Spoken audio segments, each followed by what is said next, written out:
Alright, I figured while I tell you a little bit about David Carson and his life, you could take a look at some of his works because, well, you know what they say about pictures and words. But, well, if they're pictures of words, then what is that worth? I digress. David Carson is an active American graphic designer with a flair for typography, but let me step back for a moment and explain his fascinating beginnings. Carson was born in the town of Corpus Christi, Texas, on September the 8th of 1952.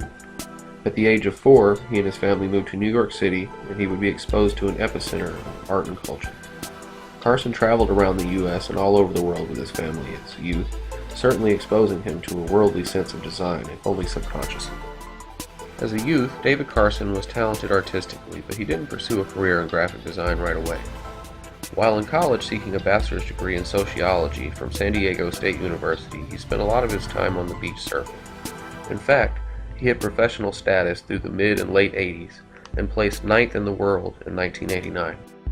It was during this period, while seeking his degree, that he attended a 3-week design course in Switzerland and met his instructor, an influential figure, Hans Rudolf Lutz. Lutz is a designer and typographer who helped Carson find his niche. Shortly after this, Carson redirected himself and landed his first job in the design field, working for a small magazine called Self and Musician. It didn't take long for Carson's talents to be noticed, and he was recruited as an art director for Trans World Skateboarding magazine in 1984. It was here that Carson would get his feet wet and begin developing his style. After his success as a pro surfer, it only seems feasible that next he would be chosen to direct Beach Culture magazine. Beach Culture was a short-lived publication, lasting only 3 years. However, it was a small venue that allowed Carson to be expressive in his work. David Carson used this freedom to stretch his toes and polish up a signature style that, though wasn't always legible, both colleagues and critics alike considered it to be innovative. In fact, in one feature about a blind surfer, Carson covered a 2-page spread in black. After Beach Culture, Carson worked with How magazine, a trade publication for designers, but soon went to work as a founding art director for Raygun magazine in 1992. With its chaotic, abstracted imagery and dissected type styles, Carson created a style for this magazine that continued to be emulated in the year 2000 when it ended publication. It was during David Carson's 3-year stay at Raygun that he showed somewhat rebellious nature. In one issue, Carson used Dingbat, a practically unreadable font style, as a font for an interview with Brian Ferry, a singer that he considered to be dull. The publication did put the real article in the back pages for the readers, but that's the kind of cutting-edge shenanigans that David Carson became renowned for. After his stay at Raygun magazine, in 1995, Carson spread his wings and opened his own studio in New York City. Since, David Carson has done work for such corporations as AT&T, Sony, Warner Brothers, Western Union, Bose, Armani, and many more.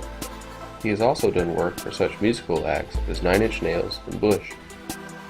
David Carson has authored books as well, most notably his book on design entitled The End of Print, which has sold more than 200,000 copies and counting. He has also assisted in the making of Philip Megg's History of Graphic Design that is still utilized to train design students today.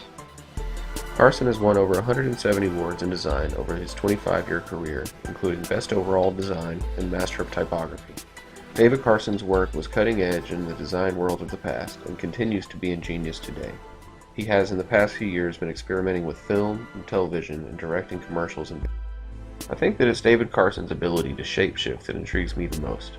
I truly enjoy the way that he seems to be in search of himself and his total potential. He grasps whatever media that he sees fit and conquers it with his style. His motivation as a designer keeps him passionately speaking about and practicing.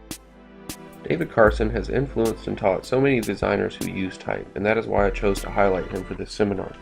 So the moral of the story is that now David Carson is a legend, and well, basically a star. All thanks to graphic design, and more specifically, designing with type. I hope this has been satisfactory, but I'm really tired now, you guys. Good night.